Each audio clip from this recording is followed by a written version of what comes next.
Assalamualaikum warahmatullahi wabarakatuh. Saya Sona Putri Rista dan rekan saya Salma Gemasi. Kami dari kelompok 12 akan menjawab beberapa pertanyaan dari kelompok 2, 4, 6, 8, dan 10. Baik, pertanyaan dari kelompok 2 yaitu sebutkan dan jelaskan alasan Indonesia melakukan konvergensi ke IFRS. Sebelumnya saya akan menjawab dulu tujuan dari IFRS. Tujuan dari IFRS adalah membuat perbandingan internasional semudah mungkin.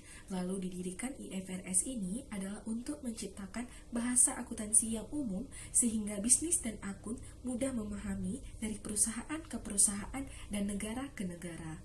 Lalu, alasan Indonesia melakukan konvergensi ke IFRS karena Indonesia tidak dapat menolak arus globalisasi, dikarenakan bagaimanapun juga agar negara kita dapat disetarakan dalam kegiatan perekonomian internasional. Dapat dilihat dari semakin banyaknya investasi asing yang masuk ke Indonesia, di mana kita harus bersiap bersaing dengan tenaga asing, khususnya akuntan luar negeri yang akan masuk ke Indonesia sehubungan tingginya permintaan akuntan berstandar internasional. Maka, secara tidak langsung, negara kita pun tidak ingin ketinggalan dalam bersaing. Oleh karena itu, kita harus segera mengejar target konvergensi IFRS tersebut. Baik, untuk pertanyaan kedua dari kelompok 4, yang pertanyaannya adalah, apa yang dimaksud dengan pengendalian kendali manajemen dalam akuntansi internasional? Jawabannya adalah struktur sistem pengendalian manajemen merupakan komponen yang berkaitan dengan lainnya yang secara bersama-sama membentuk sebuah sistem.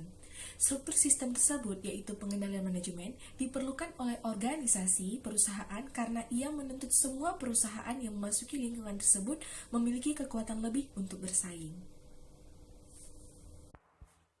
Assalamualaikum warahmatullahi wabarakatuh. Baik, saya Salma Gemasi dan saya akan melanjutkan pertanyaan dari kelompok 6.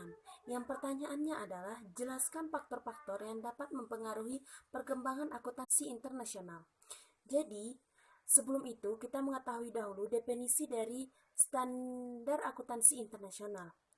Standar akuntansi internasional atau IFRS atau International Financial Reporting Standard yang diterbitkan pada tahun 2001 yang dikembangkan oleh International Accounting Standard Board berisikan tentang kumpulan dari standar-standar akuntansi yang menjadi standar global untuk penyusunan laporan keuangan. Maka, faktor-faktor yang mempengaruhi perkembangan standar akuntansi internasional atau IFRS adalah dibagi menjadi 8. Yang pertama yaitu sumber pendanaan. Pada negara yang pasar ekuitasnya kuat, akuntansi memiliki fokus atas seberapa baik manajemen menjalankan perusahaan tersebut. Namun, jika berbasis pada kredit, mereka lebih memfokuskan atas perlindungan kreditur. Yang kedua yaitu sistem hukum. Di dunia barat saat ini, ada dua orientasi yang digunakan. Yang pertama, hukum kode, dan yang kedua, hukum umum. Hukum kode itu sendiri dikembangkan atas dasar hukum Romawi dan kode Napoleon. Namun, sedangkan umum berkembang atas kasus per kasus yang timbul. Yang ketiga yaitu perpajakan. Di kebanyakan negara saat ini, peraturan pajak secara efektif akan menentukan standar akuntansi. Namun, jika standar akuntansi dan aturan pajak itu dipisah, maka terkadang akan menimbulkan aturan pajak yang menerapkan standar akuntansi yang tertentu, dan ini jauh berbeda dengan akuntansi atau prinsip akuntansi yang sebenarnya. Yang keempat yaitu ikatan politik dan ekonomi. Banyak negara berkembang yang menerapkan sistem akuntansi yang diterapkan oleh negara lain. Ini mungkin disebabkan oleh faktor paksaan atau mungkin keinginan sendiri. Misalnya seperti double entry oleh Italia yang dikembangkan di Eropa. Yang kelima yaitu inflasi. Inflasi menyebabkan distorsi terhadap akuntansi biaya historis.